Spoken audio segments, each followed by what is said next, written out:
If you like what you hear in this podcast and want to help us keep the lights on, then you could support us on Ko-fi for as little as a £1 one-off donation. The links are in the episode description. Thanks for your support.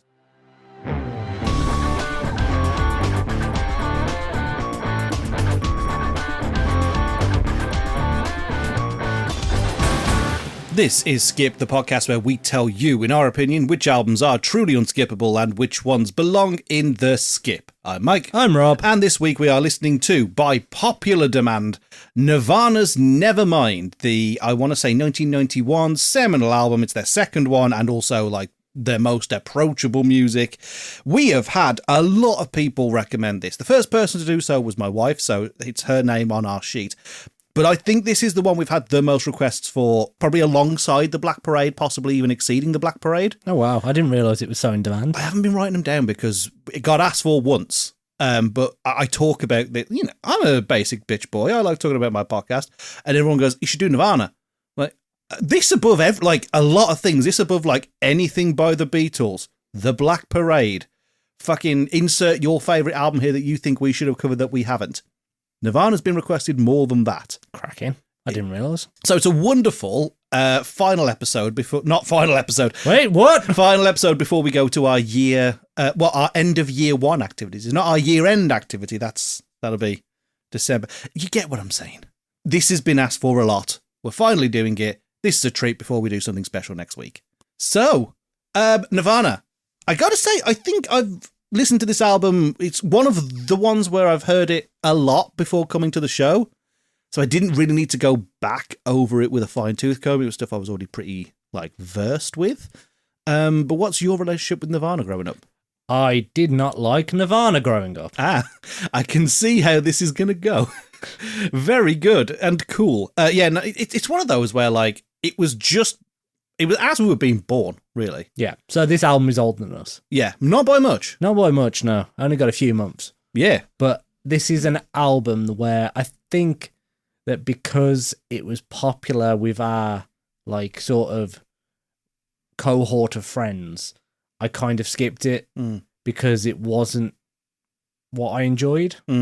Because I was always told this was a punk album. To me, this didn't sound like punk. It's because it ain't. And it still doesn't sound punk to me at all. It's grunge. Yeah. And I was never a big fan of grunge. Who told you it's a punk album? I had awful friends growing up. Who don't know anything about music, apparently. The same friend also told me that John Legend? I know what you're trying to say. Paul McCartney was a right-handed guitarist. Yeah. There we go. The one from the Beatles episode. Yeah, of course. Yeah. I know who you mean. I mean, he's an idiot. But, yeah. This is very much not punk. It is probably the defining grunge album. The grunge album, certainly the Seattle grunge album, and there's an argument for Nirvana being the face of grunge. I mean, who else is going to go alongside them? Sonic Youth? They're not even really that grungy. Smashing Pumpkins, maybe? I mean, again... Pearl Jam? I mean... I think Pearl Jam are up there with grunge. It's hard to say. Pearl Jam are, like, very, very different, but they precede Nirvana by quite a few years. But it all fits into that kind of like explosion of alt rock in the late 90s? No, early 90s as a progression of the hair metal of the 80s. You get the more artsy alternative and somewhat incoherent vibe from grunge and alt rock in that decade. The big four are considered Nirvana, Pearl Jam, Soundgarden, and Alice in Chains. Cool. Maybe I'm showing my colours here. I was never an Alice in Chains guy, and I know loads of people who fucking bum off that band. Same. And I don't get it. I've never actively listened. Are they the one where the singer, like, passed, unfortunately? Oh, God, I have no idea. I don't, like I say, I know nothing about Alice in Chains. I'm going to double check that whilst we do. I know that it's the one, the only frame of reference I have for Alice in Chains is somebody did a YouTube poop of Man in the Box and made him go, I am the man in the box, Cox. Just thought it was really funny. Alice in Chains, let's have a look at you. Who is the front? Yes, the death of Lane Staley. Lane Staley. Yes. Yeah. No, he died in 2002. That is unfortunate. Oh, well, that's a real downer. Speaking of dead frontmen, Nirvana. It's interesting because Nirvana really only did 3 albums. So this is the middle child, and normally that's not necessarily the one that's like seen as like the most important one. And I think kind of unarguably Nevermind is, because Bleach was their first one, and it's a lot fucking rougher than this one. I think Bleach is the least approachable Nirvana album there is, although I think there is a very kind of almost bedroom-esque vibe to it. It was very cheaply produced, and it fucking sounds it. It's really only like, do you like Love Buzz? If you liked Love Buzz, you might like the other 12 tracks that sound exactly like it. Then you got Nevermind, which we'll very much get into. And then In Utero, which I think is like, you can kind of view it as the tonal response to having made something so commercially popular as Nevermind.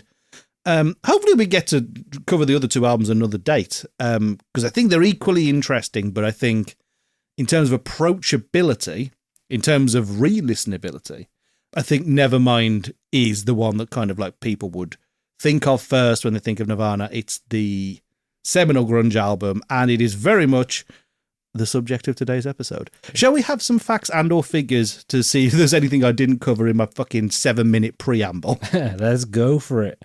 So as you say, second studio album, a seismic, culture-altering explosion that dragged alt-rock out of the underground into the global mainstream, and thus the birth of grunge as we knew it. The album was shaped by Kurt Cobain's desire to fuse punk aggression with Beatles-level melody, Butch Vig's cleaner, more radio-friendly production approach, the arrival of Dave Grohl, this is his first studio album with Nirvana, growing Seattle scene ready to erupt into the mainstream even, a band hungry to break out of the indie margins after the release of Bleach. Nevermind feels like a mission statement, grunge made sharp, melodic and world-shaking. This is a volatile blend of fuzz-soaked guitars, pummeling precise drums, melodic bass lines, quiet, loud, quiet dynamics, raw, anguished vocals, and hooks disguised inside distortion. Think punk spirit, plus pop sensibility, plus volcanic emotional release.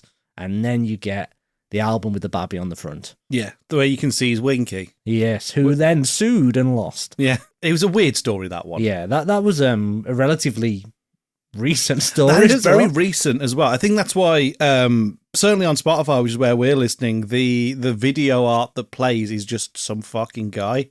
Like, well, for me, it was all the different band members underwater. Oh, is that what it is? Oh, shit. Yeah, I had Dave Grohl underwater with his hair. Have I just flying. Not been paying attention? Is it actually, that's actually what it is? Hang on. Well, while you have a look at this, so some key facts. It was Nirvana's major label debut. It famously knocked Michael Jackson off the #1 spot in 1992. It runs at 42:36 with a hidden track named Endless, Nameless, extending some versions. It is the first, as I say, album to feature Dave Grohl on drums.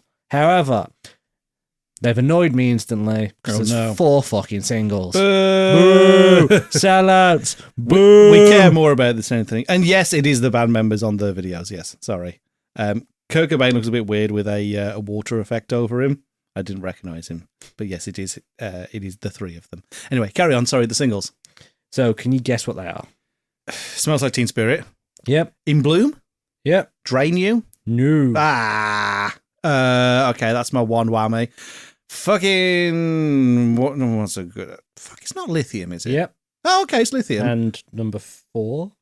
Is that in order as well? I've actually done them in order. No. Because you imagine. You're well out. Man. Okay, so Teen Spirit, Bloom, not Drain You, Lithium. Oh, Come As You Are. I keep forgetting. And Come As You Are came out when I was born. On the day? Not actually on the day, but March of the year I was born. The correct month and year. That's interesting. I didn't know that. We should have a kinship with it, really. It existing at the same time as us. But then I should have a kinship for fucking Michael Ball, and I don't, so, you know. Well, let's go into the critical reception, because I know that's a big part of it. Mm-hmm. So there's some contemporaneously released professional ratings. So the Chicago Sun-Times, 4 stars. Chicago Tribune, 4 stars. Entertainment Weekly, A-. Kerrang, 5 out of 5. The Enemy, 9 out of 10. That's strange. Q, 4 out of 5. The Rolling Stone, 3 out of 5. They weren't a fan. And The Village Voice with an A-. Who the fuck are The Village Voice? Is that the Village People's newsletter? I hope so. Just why? Why? Oh, they weren't a fan. That's interesting. Exactly. But there's some retrospective reviews, and it just shows, doesn't it, how a rapidly selling album can change people's opinions. It's interesting, that, isn't it? It is, yeah, because All Music 5, AV Club A, Blender 5, Krist Novoselic Consumer Guide. We all love Krist Novoselic. 5, The Daily Telegraph. 5, Q. Suddenly 5. Rolling Stone. Suddenly 5. The Rolling Stone Album Guide. 5. Everyone gave it a perfect score. Yep. I mean, do you just have to release an album and fucking croak it again? Like, that's why people love Jimi Hendrix. No, but comically, the Rolling Stone not only put it to 5-star, they also put it in their 500 greatest albums of all time. But that changes all the time, doesn't it? But yeah, that list does change all the time. Yeah, it's just crazy that they can go from 3 out of 5 and then have a different reporter and go, oh, this is perfect. Yeah, you've got to let people have the ability to change their mind and grow, right? And then also, you can't evaluate a scene or a point in time without doing so retrospectively and seeing, I think people shat on the Black Parade, and now people see it as this fucking absolute, like, this defining album. Yeah. And yet at the time, it never felt like My Chem were like the defining band of that era. No. And I think they might have gone on to be. Yeah, I mean, with their sellout shows, like the latest run of shows as well, like, it's just insane to see how many people were desperate to get there, even from the younger generations. They've become like a cult following for the younger ones. It's crazy. And they hate the music that we were listening to. So, would the same be being done with Nirvana had Kurt Cobain not taken his life? I think there is argument to say, probably. I think Kurt Cobain, if he saw what was happening today with merchandise, if he saw Nirvana t-shirts and selling Primark, he would absolutely lose it. Like, he seemed to be very anti-establishment. So the fact that his band have been taken and turned into a fucking brand is crazy. It is. It's kind of mental. It's one of those things of, like, when the band becomes the thing that they fucking hate. It's such a sad thing, and it's just a thing, because Nirvana's just this little trilogy of things that happened, and then a fucking legacy. So we'll never know. Would this album? I mean, it's a question. Would this album be as revered and kind of like held up as this like absolutely angelic piece of music and this absolute time capsule, were we not in these really unfortunate circumstances? And I just don't know. I'm not sure, and I think this is one thing where retrospect can't really be taken into account, because we'll never really be able to have an idea of whether this album would have been as successful if he was still with us today. He could have turned into an absolutely massive, like, changed person who hated society and became a recluse and did something awful to hinder his career, but we'll never know that. He could have gone on to be the best-selling businessman of all time.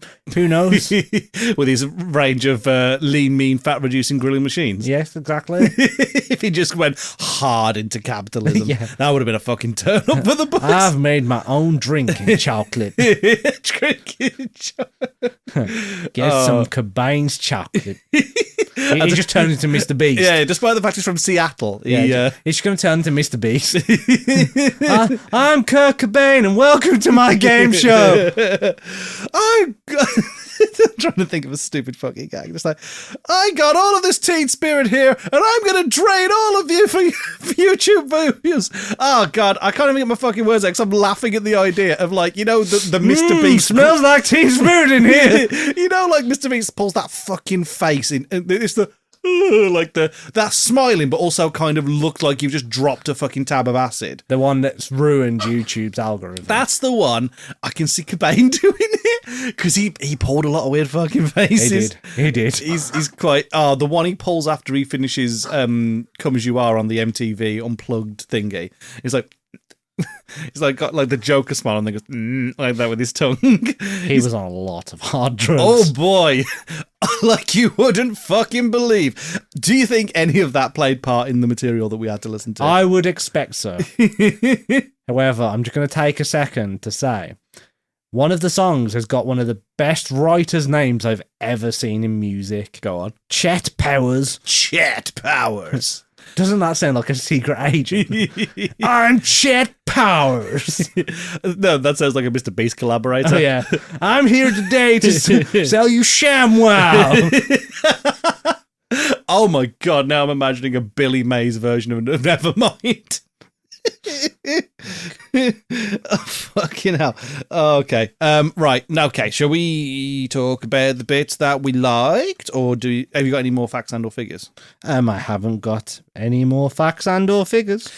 I felt like I watched a pretty decently comprehensive video. Like I'm gonna let you in a little secret. A lot of the stuff that I learn about albums, if I'm not super into them, I'm getting them from a YouTube channel called Mike the Snare.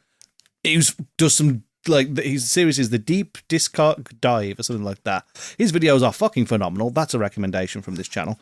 I watched the one on Nirvana and I was like, I'm totally going to use some of this stuff, and then fucking forgot it. And it doesn't matter anyway, because you can go and listen to that if you want to hear more. Yeah, so I think we'll go into the best tracks from there. It's weird, right? Because I think in evaluating the best stuff on the album, you kind of have to arrive at it from kind of like a bigger view of rock music. And like through the course of doing this show, when we've done like the Beatles to Fleetwood Mac to Queen to Guns N' Roses and now Nirvana, like you can see the straight line of the progression and kind of like see how we arrive at this genre, although I do think it's kind of like its own little unique bump in the road. But this is a band that's been knocking about in my music tastes for ages. When I got into rock music, as we all know, it wasn't Nirvana that did this, it was Linkin Park, but like it was one of the early bands, weirdly enough, with Guns N' Roses and like Black Sabbath and Rainbow, and it's just kind of like you get this condensed history lesson by like going and raiding old like CDs and vinyls, and Nirvana was one of them. I think I had some friends at school who were mad into Nirvana. They were also mad into like the Pixies and the White Stripes, which was like a weird fucking combination. And I got into it through that. So like I said at the top of the episode, this is very much a revisit for me. So I, generally speaking, had a good time, not to spoil what's going to happen at the end. I had a very different rock upbringing. You did? So my rock awakening was different line. I used to listen to drum and bass and garage music As when we I was heard growing up. last week. Yes. So yeah, very different linear path. Definitely not moving in parallel with one another. I literally went R&B, drum and bass, all those sorts of music. Then suddenly I turned 13, met my friend at school, and he was like, "Oh, have you ever heard of him?" I'm like, no, this is different. Have you heard of this Welsh band called Bullets for My Valentine? And I was hooked. Yeah, you're like, this is my entire personality I was there. like, oh, yes, I'm going to grow a fringe. I'm going to dye my hair black. I'm going to wear the tightest trousers. In my head, you already had the long hair, but just no fringe. No, I had short hair. I had number 2 back and sides with just the fringe. Dude, same. Literally just. And the excuse was, you look rough without a fringe. Like, let me grow my fucking hair then. Until my parents didn't cut. This is such a tangent. My parents didn't cut my hair until I was like 2 years old, because my mom really liked me with long hair. Not that she wanted a girl or anything, she just thought long hair looks good on blokes, and she's right. And then my dad started cutting my hair, taking me to a barber's, and apparently the first time I did that, my mom genuinely cried. It's an oddly sweet, if somewhat sinister story. Only for him to realise that once I can decide what I want to do with my hair, I grew it fucking long again. And now we've come full circle, because yes, I am no longer having that. But I'm also not balding, so thanks, Dad. I didn't get your genes. That's nice. But this podcast has been my rock awakening that I should have had as a teenager. So I've listened to all the albums that I've pretty much avoided for my entire life. But I will say there's a lot of tracks on here that I know, and whether that's through video games, whether that's through TV, whether that's through just random like listening on Kerrang or different radio stations, I'm not sure. But some of the songs I was like, why the fuck do I know this? And it was like a bit of a shock. It is. It's surprising. And again, I think that is part of the conversation of, is the album, held up and canonized because of what's happened, and therefore we've kind of taken each individual track from Nevermind and made it as big as one another because we go, oh, this was the defining moment? Or is it because it was genuinely that good? It is super hard to separate that when I'm basically going back through songs I've listened to for fucking ever. And one of the other things that will have happened is you'll just have absorbed them by osmosis, just by existing in the world. Case in point, Smells Like Teen Spirit. We may as well start there. I mean, it's just, here we are again with Good Thing Is Good. It's good. Like, I don't know what you want me to say. It smells like Teen Spirit. I prefer the Weird Al version. We're Nirvana. Doink. we have got to get a with all these marbles in my mouth. And then the gargle solo. Yeah. I love it. We've got to get a Weird Al album on this fucking show. Yes, definitely. Trapped in the drive-through. I love Trapped in the Drive-Thru. What did you want again? I like she looked at me and I looked at him and he said, I'm sorry. What did you want again? I said ketchup. And he said, oh yeah, that's right. If we ever get that album, we're just going to fucking sing the thing. We might as well just record it as a cover. Go for it. Yeah, so Smells Like Teen Spirit. Not one of my favourite songs because when I started learning guitar, you need to learn Smells Like Teen Spirit. And that's what everyone, like literally everywhere, whenever you picked up an electric guitar, it was, do you know Smells Like Teen Spirit? Play Smells Like Teen Spirit. I don't want to play Smells Like Teen Spirit. I don't want to play random, like, power chords that sound like Smells Like Teen Spirit. I've heard enough people butcher Smells Like Teen Spirit to never want to fucking hear it again. So did you learn the Deep Purple riff first? Depends. We all had to. But everyone's been playing it wrong for like as long as I know. Is it because they're doing it as a bar chord? 5-5-3 or whatever. And it's not supposed to. I think it's the middle. It's the two middle strings, isn't it? I think they play it on like the higher strings and play it on like across 3 strings on like the 8th fret or something like that. I must be thinking of, because I didn't, obviously I had to learn that. But the one that I was trying to get round to was All Night Long by Rainbow, which is very, very similar. It's bam, bam, bam, bam, bam, bam, bam, bam, bam. Like it's further up the fretboard, but the beginning is dun dun dun dun. So it's 0 3 0 5. Da, da, da, da, da. Anyway. That's very much a tangent on the very short time I was playing guitar. Because everybody was playing this, every last fucking person. It's a good song. It's got a good solo. It's probably not what you'd expect from Nirvana listening to the rest of their work. It's a great put together song. The lyrics make no fucking sense. I think that if I had to point at something that doesn't work as well as the rest of the album, you are right, it is the lyrics. Because there's some great lyric writing over the rest of this record. This one's fine.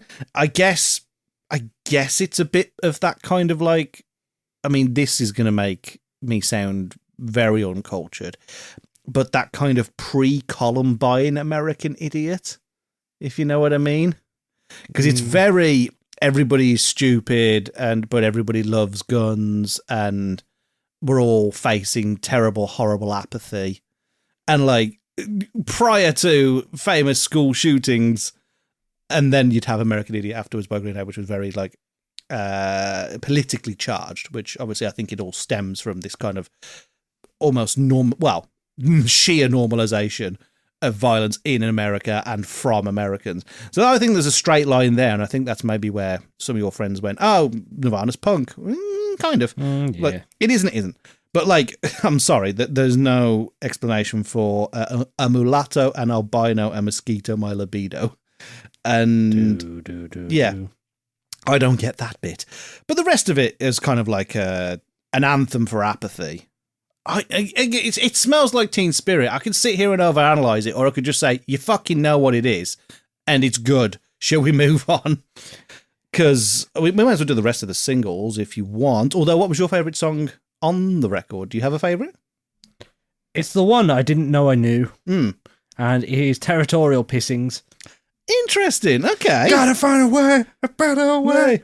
It reminds me of, was it on a game? Like Burnout or something like that? I think it might have been on like a Pro Skater or something like that. Yeah, it was either Tony Hawk's or like, it's just such a good song. It's so like charged and it's different to the rest of the album. This is one of the only songs that doesn't follow the similar sort of chord progressions that quite a few of these songs follow. It's like, ooh. This is the one that starts with that people out, which is very like weird. Well, I don't know about you, but I heard a lot of like the "I'll keep you my dirty little secret" voice in it. Little secret. It was very like, it's obviously a fucking piss take, but it's like Tom DeLonge went, write that down, write that fucking down. I know that's not Tom DeLonge, but like he's I was going famous. to say, if you're going to say Dirty Little Secret, at least refer to the All-American Reject. I think I'm just referring to the generalised pop punk voice. There we go. Newfound Glory. Yeah, I know that's Newfound Glory, and I know Tom DeLonge wasn't in Newfound Glory, but like Tom DeLonge is the most famous "Where are you?" thing, and like, I'm so sorry. I don't think it's intentional, but like I think you might be able to draw a straight line to it. But yeah, the lyrics in Territorial Pissings are a lot more complex than what we've got going on in Smells Like Teen Spirit. Oh, 100%. 100%. Like the whole, I think it's very prophetic with the idea of, I mean, When I Was an Alien is an interesting one, but cultures aren't opinions, never met a wise man, and if it is, it's a woman. Kurt Cobain was fucking woke as tits, right? That man was the most woke motherfucker to ever to walk the 90s. Super duper, like, it's on record that he was like, he would throw like huge hissy fits with bands and managers if they were a dick to women. Like, dude, apart from the fact that he was hella on drugs, seemed to generally be a nice guy. I mean, I don't know how much of that is sanitized for the legacy of it all, but generally I get the feeling, and it is reflected in kind of the politics of his work, that he's a very progressive person. And even in kind of like the throes of mania, especially on this song, the couplet that always gets me is, "Just because you're paranoid doesn't mean they're not after you." I'm like, that's some fucking schizo shit. But I think it's interesting to go like, I see it as this kind of like big fucking thing about, I'm not going to say the surveillance state, but I am going to say the oppressive idea of the man. It was very much like a late 80s, early 90s, like, the man are keeping us down. I suppose it has more of its thing in counterculture, but it really came back in a big way, almost like Woodstock did.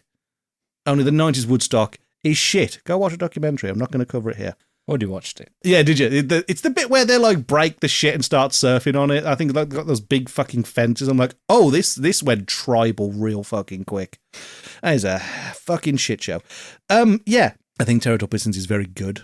Obviously, I'm in complete agreement with you. And yeah, I think it is unfortunately very similar sounding to Stay Away. But I like both of them, so I'm not going to sit here and pretend like that's a bad thing. Anything else on your best of list? I liked Lounge Act. I thought it got a really good upbeat breakout spiral. Another one I didn't realise I knew. But I wouldn't say it's like one of the best songs in there. I think Stay Away, the bass on that is fucking heroic. Oh, that proper plucky. Yeah, it's real good shit.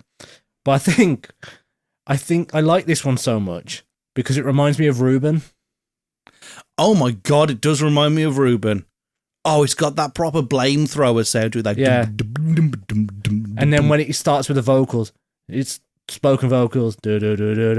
Yeah. With the guitar. Oh god, it is like Ruben, isn't it? And that's why I think I like that song so much. Ah, that makes a lot of sense. God, I hadn't heard that until you said it. No, you're exactly right. I miss Ruben. I would very happily cover Ruben on this show. So many good songs. What was your favourite Ruben album? I can never remember the names of them. Which one had Freddy Krueger on? Oh, Pretty Fast, Pretty Fast. Oh, Very Fast, Very Dangerous. That's the one, yeah. I don't know if it is that one. It's either that one or is it... Did they have an album called Race Car is spelled Race Car backwards, or is that a different band? Oh, can't remember. I think it might be that. I'll have to Ruben. You'll have to Ruben. Whilst you Ruben, I'll talk about some other good songs.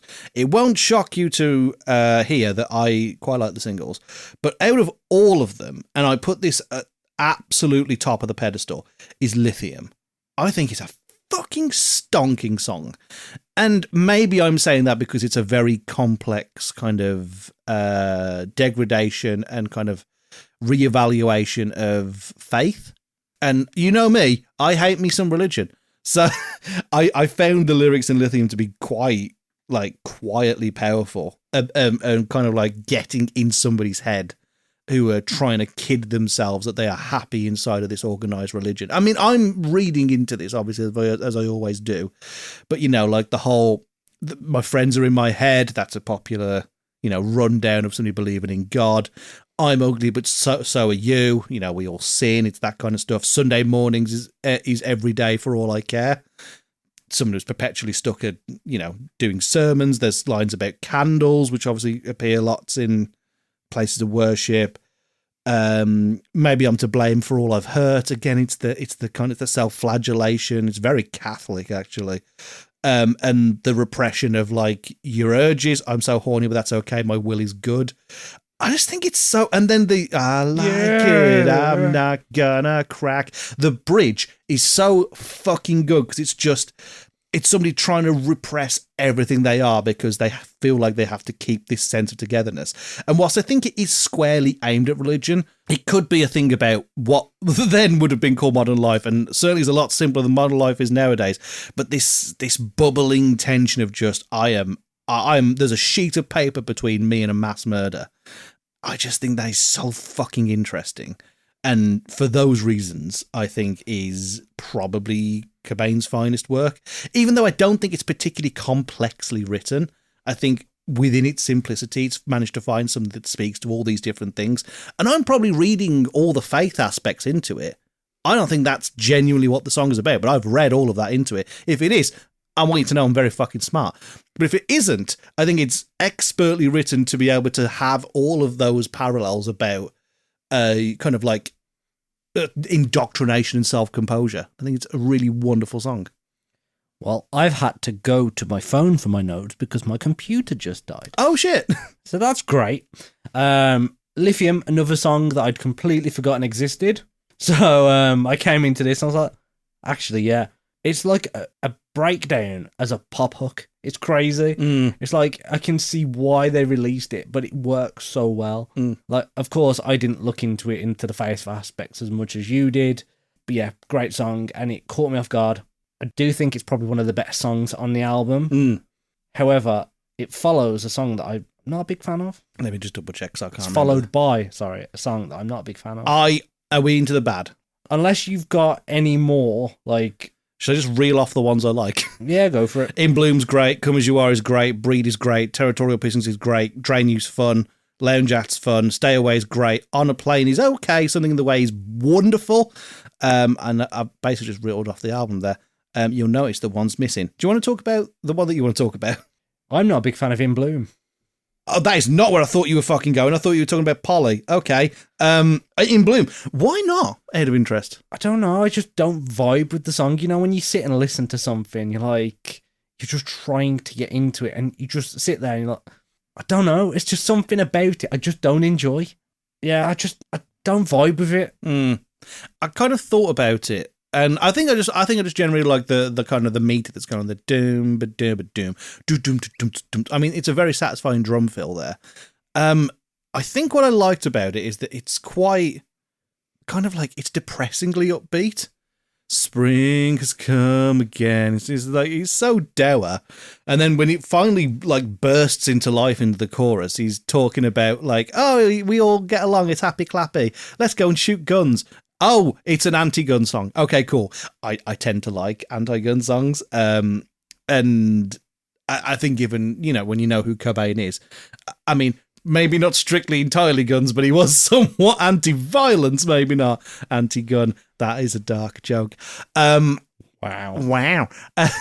I liked it. Again, it's one of those ones where if you've grown up with it, I think you like it. And also, wonderfully easy. I think it's in Rock Band or Guitar Hero, something like that. I think it was on Guitar Hero. And it's one of the easiest ones to play. But yeah, I don't know why. I sit there and I'm like, this doesn't feel like something that Kurt Cobain would put out. It feels more like Bruce Springsteen. Okay, that's a fucking Like, I could imagine like a heavier rock backing track that's slightly faster and Bruce Springsteen. The Bruce Springsteen Bears, I know them. Right. But I think something that more an artist like Bruce Springsteen would make, I don't see it as Nirvana. And I know it is one of the quintessential Nirvana songs. I don't like it that much. Okay. But that's not necessarily saying I hate it. But there is one song on this album that, well, there's a couple of songs on the album I don't vibe with. I'll be real. One of them, which is On a Plane, just fucks me off because you cannot rhyme plane complain with complain. Yeah. It's just such a boring writing. Yeah. It just sounds like he's taking a shit while he's singing. Where do you think he wrote it? On the shitter, I'm guessing. Thanks for swerving that dad joke. Yeah, like I think it's the simplest one on the album, and that's not necessarily a compliment. I don't think I don't enjoy it. I think as part of the greater whole, I think you need that kind of like reset almost. But doesn't you need a reset that far into the album. That depends, because if you think about like the kind of, and you're looking at it like a line, like a straight line, like Teen Spirit and In Bloom are up here, Come As You Are's down, Breed's back up, Lithium's kind of in the middle, Polly's very much down, Pissings has gone straight back up, Drain You's down a little bit, Lounge Jack straight back up, Stay Away straight back up, and then you get this that leads into Something in the Way. I think that has a nice rise and fall. Do I think it would have been more effective to go straight into Something's in the Way from something that's very high up? I don't know. I'm not sure if I would 100% think that, but I wouldn't rule it out. I think Something in the Way being that very much popping the brakes on kind of song works a lot better. But I don't hate this. I think this is very much a song. I'm not turning it off.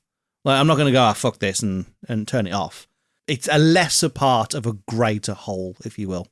Yeah, I can see exactly where you're coming from. I just didn't vibe enough with it to have it in my better tracks. I have my laptop back now, so I can actually go into things. Hey. Wait, let me find the notes, because there's a couple I've made notes on. So, Breed. Oh my god, my computer's died again. Your computer hates Nirvana, apparently. So, I'm going to take a glance and say Breed was written by Dave Grohl. I don't know, maybe. Should I have a look? Because it is the most Foo Fighters sounding song I've ever heard outside of the Foo Fighters. Is it? I mean, you keep talking. I'm going to double check that. I mean, I would say more, but my fucking computer just died again. Apart from Territorial Pissings, he hasn't got any credits. No, Grohl is listed as a writer for everything beside that track. Oh wow! Alongside Cobain and Krist Novoselic, so like they're all listed as writers for the song. So technically, you are correct. The best kind of correct. So yeah, for me, that one is a very Foo Fighters-esque song, and probably is what led to the sound that we all know from the Foo Fighters in the modern age. I'm not necessarily saying that's a bad thing. Oh, is Breathe the one where he goes, passing back and forth, I like you? Is that one? Yeah, specifically like the back end of that chorus, you can definitely hear in early Foo Fighters. You are right. I mean, I shouldn't be shocked. One of the members is here. But no, you are right. It does feel like... I don't know, but have you noticed he looks just like the drummer for Nirvana? I know, it's crazy. I've never seen him in the same room. And so the greatest running joke of rock music wasn't born because it wasn't funny in the fucking beginning. Yeah, no, I get it. I do get where you're coming from. It wasn't a problem for me. I made a prediction before this show. I said it out loud to my wife. I said, I guarantee you that Rob is not going to like Polly. I like Polly. Holy shit, I'm wrong. You like Polly? I didn't mind Polly. Okay. I remember that's one of the tracks I do remember listening to when I was younger. And as I've got older, I've realised it's probably not a better bird. Absolutely not. Oh boy, do you not know what it's about? I think I'm guessing it's about like domestic violence. You're not 100% off. So there was a so there was this guy. I can't remember his name. And let's be real, let's not fucking celebrate. Let's call him Jeff. Jeff. Good old Jeff. No, it's not actually. Bad old Jeff, sorry. No, let's not call him Jeff. Let's not call him Jeff. Father-in-law. Oh yeah, good point. Let's call him Steven. because of how shit he was in the Alice in Chains, the Alice Cooper album. So Stephen was this guy, right, who abducted, tortured, and raped, I think, a 14-year-old. Yikes. Did that, went to prison, came out. Did it again in his 60s or 70s. Oh, fuck. Now, the second one is the one, so, like, he abducted this girl, raped and tortured her, didn't kill her. She, like, so the story goes is that he was transporting her from one location to another. She said she needed to stop at the bathroom, and she, like, fucking bolted and got the popo on him, and he was re-arrested. Cobain read the story of the second abduction, and that has become the basis of this song. So it's very much rooted in a true story. It's fucking horrifying. Like, the lyrics are very close to the fucking knuckle. If you don't know what it's about, I think you can kind of tell there's a dark edge to it, but without kind of going all the way. He's written it from the perspective of Stephen, because, like, I think there's some kind of morbid curiosity with the kind of pleasure and domesticity that somebody as fucked it up and twisted as Stephen would have to do this, and to wait so long to be free from having done it before, learning nothing and do it again. Again, I think it speaks to that whole kind of decay of, you know, quote unquote modern society that Cobain is trying to get to in the album. And I think there's something in that.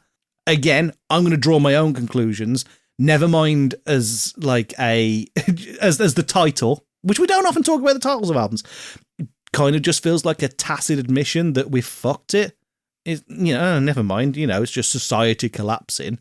Cobain being as woke as he is, it kind of feels fitting. There's no point talking about the album art because we've already done that.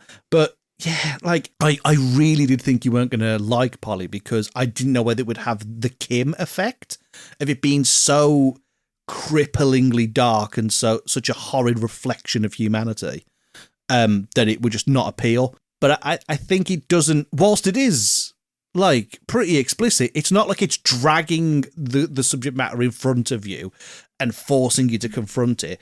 It's describing horrible fucking things through a very sad metaphor. Like clipping the wings is, I don't have to draw the straight lines for you, but when you know what it's based upon, you can kind of, and you're kind of made to draw those lines yourself. Well, when I was a kid listening to it, I thought it was fucking bad bird. Now I've listened to it again for this podcast and realised, holy shit, this got a much deeper meaning. And I can appreciate the deeper meaning behind the track now I'm older. And I didn't mind it. Like, when you're talking about breaks in the album, even though the song is fucking dark and depraved, it is a much needed break from the fast moving other songs. So yeah, I didn't mind Polly, and I'm glad I've shocked you. The only other one I've got on here, which I wasn't a big fan of, Lounge Act. So okay. I didn't realise I knew that one, but it sounds too similar to Acceleration for me. I mean, okay. Like, for me, they've got the same tonality, and I could easily mix and match the choruses between them and not know any better. It feels like a bit of a filler song. Yeah. I feel like the big hooks just aren't big enough. No, I think, like, you called it out for what it is a couple of times in this review. There are pop sensibilities all over this fucking album. Oh, gotcha. And this is the one that lacks that kind of hook. Like, I'm sorry, but Smell Her On You is not a hook. I can just about remember that Lounge Act is that one. It's perfectly cromulent, but it ain't anything above that. Yeah,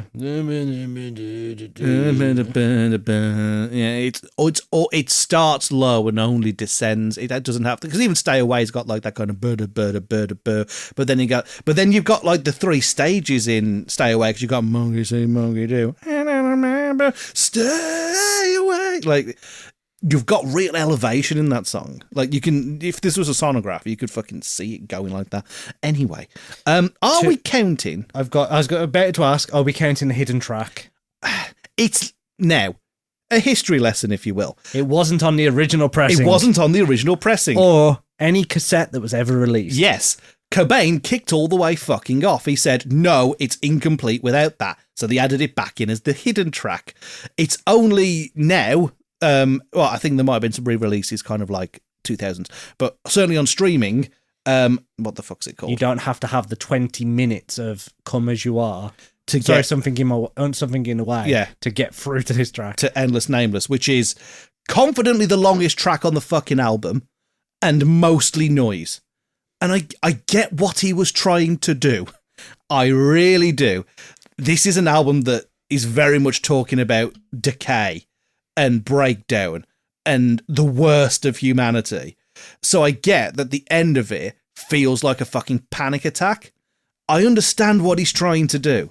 It doesn't mean I enjoy it. Same. But again, are we gonna, like, we've listened to it, we can talk about it, but how much does it impact on your final opinion? We haven't counted instrumentals in other albums as actual tracks. So it depends on how you want to classify this. If you want to classify it as an outro instrumental. I mean, there are lyrics, unfortunately. Let me show you all of the lyrics. And while there they are. Oh, wow. Yeah.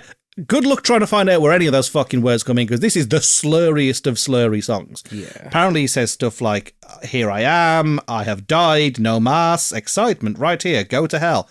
I couldn't pick out a fucking word in this song, and it's 6 minutes 43. Like, it's so fucking long. He's done so much more with so much less. The fact that this comes directly after Something in the Way, which I think is a beautiful ending for that album. It is, but I prefer the meme version. I knew this was going to come up. Something in my ass. Thanks, Batman. Mexican Batman. Mexican Batman. As he falls off the building. I gotta tell you, I'm not going to tell you that that song got me into watch The Batman, but it fucking helped. Good film. It is a great film, and it's very smartly used in that. Again, Gotham City's in decay in that film. It's thematic, I promise you. Yeah, I don't now. This might be because I'm just enjoying myself. I really don't view Endless Nameless, as much as Kurt Cobain would tell me otherwise, and it is his vision. I really don't view it as a full song. Same. And that will impact my decision accordingly. Anything else you want to pick out? Not necessarily. So the age-old question, and the final time for year one, is this an unskippable album? Do you want to go first on this one? Well, I'm going to take a swinging guess that, considering that you named every track bar one in your top tracks, that you're going to give this the unskippable verdict. I am. Endless Nameless is not enough to deter me from listening to this whole thing, and I can tolerate one track of artistic license and noise if I get to listen to an album I like before it. It's still not my favourite thing. I don't even think it's really one of my favourite albums, but I'm doing that kind of retrospective thing that all the old reviews did, which is look back at it and go, is it a complete snapshot of a point in time? And like, yeah, I think the tone of nihilism, the themes of breakdown, I think for it to be as politically non-political as it is, and still be this cornerstone of popular culture and this gap between rock and pop and metal and Christ knows what the grunge tended to be, I think your life is better for listening to Nevermind. I think it's a very good album. It's very alliterative of the point it was made. It's the best work Nirvana ever did. It's the most accessible work Nirvana ever did. It's just up and down great. I think sometimes when you're right, you're right. And I think the people that said this was great were right. There are 2 songs on this album that have made me question what I want to do. So, of course, Drain You, where I've said it feels like a filler track. I hate albums with filler tracks. However, they do it well. So it's not as much of an issue, because even though it does sound like a filler track, they've actually put some fucking effort into it. Unlike the majority of people that just record tidbits on the cutting room floor and just throw them together to make one song. This isn't one of those types of songs, thankfully. And then we get On a Plane, which is just dross. You got On a Plane? Where'd you go, Nice? Dad jokes. I've been waiting to tell that one. I told it twice. That's how bad it is. I don't ever want to hear Nirvana pop ever again, because this goes against everything that they were producing, and it feels like I can understand why they did it, but it's such a fucking dull song. But saying that, I'm going to bring out one of the rare times that we've used this. It's make up your own mind, one time listen through. So it is an unskippable So I'm going to give it album unskippable. I'm going to give it the caveat. One that you completely ignore the fact that hidden track Endless Nameless exists because it is just fucking noise, and that you try and get through on a plane. Try and enjoy it if you can. I'll be real with you. I didn't think you were going to do that. And I'm quietly enjoying that, but I'm mostly shocked because I think they're not my band. No, I think that there's a lot of subjectivity when it comes to grunge specifically. I mean, I'm a big fan of Pearl Jam. I think they're great. I prefer their sound to Nirvana's. I always have. But I think with this, there's too many songs that have completely characterized an entire generation to say that it's skippable, because it's just, you have to at least listen once. So I'm going to give it that caveat. I'm going to say it's unskippable, but give it the caveat. You need to do one full listen through and try and do it in one to get that full experience. I'm going to piss some Beatles fans off right now. This very much feels like an Abbey Road of its generation. Wow. I know. In the sense of like, but like you think Owen Wilson is growing in me. You think about like the response to Nevermind, you know, the massive MTV push that like they became the poster childs for alt rock.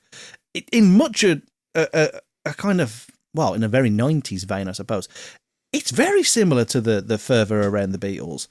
And that album then essentially becoming this absolute touchstone for a point in time. I think it's very similar to Abbey Road in that way. I'd say, I do agree. But I wouldn't ever put Nirvana and the Beatles on the same pedestal. No, and definitely not in the same playlist, because that's going to give you some tonal fucking or whiplash. even in the same damn room. I mean, that would be difficult nowadays. Yeah, it would. Yeah, one of them's too busy at the old John Lennon murder site. Yeah. Fucking damn it, Kurt Cobain, why did you go there? Damn it. How many albums are we going to review where the guy got assassinated? Can we have like assassination month or something? Oh, no, it wasn't assassination. I mean, he put a 12 gauge in his mouth. Oh yeah, it was friendly fire. He used his toes, didn't he? Used his toes. I mean, you can saw off a shotgun. None of this is making it in. And my favourite ever weapon on Team Fortress 2 was somebody's shotgun called Kurt Cobain's selfie stick. Fuck, that's dark. Oh, that's good stuff. Okay. Well, there you go. I'm very shocked that that's happened, but we have another unskippable album. And that is very much going to influence what the next two episodes are going to be. I very much hope that you'll come along for the ride on those two as we celebrate one whole year of Skipped. Whoop, whoop. We've only made it. This is episode 52, I think. So that's one a week for a whole fucking year. And we sport you on the first week because you got 2 on one day. And I've only missed 2 episodes. You done it! You've done very well. For a weekly show, you've done very, very, very well. Shit, yeah, we're going to have some celebrations over the next 2 episodes. So if you want to join us on that and put in your suggestions for year 2 of Skip, that's right, we're not fucking cancelling ourselves. No.